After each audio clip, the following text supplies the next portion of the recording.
গাজীপুরের জমি বলেন আর গোপালগঞ্জের জমি বলেন, এই জমিগুলো কোন সময় কেনা হয়েছে? এই আওয়ামী লীগ সরকারের সময় কেনা হয়েছে। অতএব আওয়ামী লীগের মন্ত্রীরা আজকে যতই বলেন, এদের অবস্থা হয়েছে ফেরাউনদের মতো, গুনাগারদের মতো। যে ওই যে হাসরের ময়দানে যে অবস্থাটা হয়েছে, যে গুনাগারদেরকে যখন বলা হবে যে তুমি এই অন্যায় করছো কিনা, তখন ওই গুনাগারদের মতো হাসরের ময়দানে এরাও বলবে যে না, আমরা তো এইসব পাপ করি নাই।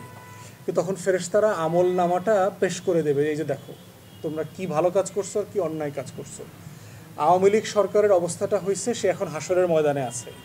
তার গুনার ফিরিস্তি শুধু মানুষের কাছে না, আসমানে ফেরেশতাদের কাছে খুব পরিষ্কার। এই গুনার ফিরিস্তি সে যতইবার অস্বীকার করতে চায়, ফেরেশতারা গণমাধ্যমের মাধ্যমে আমাদেরকে সবাইকে জাতিকে আবার জানায় দেয়, মনে করায় দেয়।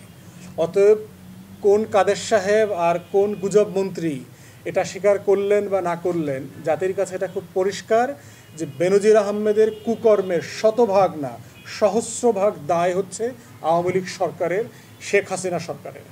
দ্বিতীয়ত হচ্ছে আজিজের ব্যাপারে দেখেন, আজিজ সেনাপ্রধান হয়েছে কোন সালে? আওয়ামী লীগের সময়। তার এখন 3 বছর হয়েছে। সে রিটায়ার করেছে আপনার 2021-এ। তো তার আগের আরও 2-3 বছর যোগ করে ধরেন, যে 2017-18 থেকে শুরু করে 21-3 বছর সে সেনাপ্রধান ছিল। তো সেনাপ্রধান থাকা অবস্থাতেই তো সে একটা অবৈধ নির্বাচন করে দিয়ে গেছে, রাতের ভোটের নির্বাচন। সেনাপ্রধান থাকা অবস্থাতেই আল জাজিরার যে ডকুমেন্টারি প্রকাশিত হয়েছে, all the prime ministers man, এইটা পাবলিশ হয়েছে, ডকুমেন্টেড হয়েছে। সেনাপ্রধান অবস্থায় থাকা অবস্থায় আমরা দেখেছি যে ওনার ভাইদের ক্রাইমগুলো বারবার আসছে, যে খুনের আসামি কিভাবে প্রেসিডেন্টের কাছ থেকে ক্ষমা নিয়ে যাচ্ছে তাই নাম পরিবর্তন করে পাসপোর্ট বানিয়ে বিভিন্ন দেশে থাকার ব্যবস্থা করেছে। এই সবগুলো জিনিস হয়েছে তো আওয়ামী লীগের আমলে। অতএব যতই সে তার গুনাহ এবং অপকর্ম অস্বীকার করবার চেষ্টা করুক, আমলনামা হাসরের ময়দানে যেভাবে পরিষ্কার করে আল্লাহ তাআলা মানে গুনাহগার বান্দাদেরকে দেখায় দিবে, ফেরাউনদেরকে, দুনিয়াতেও আমাদের কাছে গণমাধ্যমের রিপোর্টে হাসিনা এবং হাসিনার যারা এই যে টিস্যু পেপার আছে, এদের সবার আমলনামা পরিষ্কার। প্রশ্ন হচ্ছে এর দায় কার?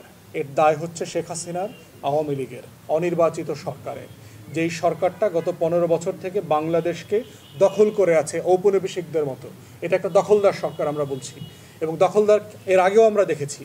ব্রিটিশ ইন্ডিয়া, ব্রিটিশ কলোনিয়ালিস্টরা 190 বছর দখল করেছিল। আওয়ামী লীগ সরকারও গত 15-16 বছর থেকে এই দেশটাকে দখল করে আছে। দখলদারের ভিতরে পার্থক্য কি?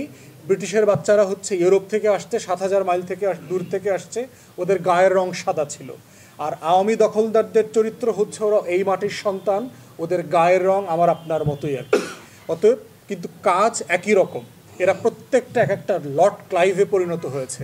আওয়ামী লীগের প্রত্যেকটা এমপি, মন্ত্রী, এই যে লেবার মার্কেট থেকে লোটাস কামাল, বেনজির আহমেদ, লেফটেন্যান্ট জেনারেল মাসুদ আহমেদ চৌধুরী, তারপরে আরেক বেনজির আছে এমপি, এরপরে হচ্ছে পুলিশ বেনজির, আজিজ, এই সেনাবাহিনী, এই যারা আছে এরা প্রত্যেকটা একটা লর্ড ক্লাইভে পরিণত হয়েছে। লর্ড ক্লাইভ কী করেছে? পলাশির যুদ্ধে পরাজিত হওয়ার পরে কলকাতাকে মানে স্বর্ণ শূন্য করে ফেলেছে। প্রত্যেক ব্যবসায়ী থেকে, ব্যাংক থেকে, বাণিজ্য থেকে, দোকান থেকে সে সকল স্বর্ণ লুট করে জাহাজ ভর্তি করে ইংল্যান্ডে নিয়ে গেছে। 2টা জাহাজ ভর্তি করে সে লন্ডনে স্বর্ণ নিয়ে গেছে।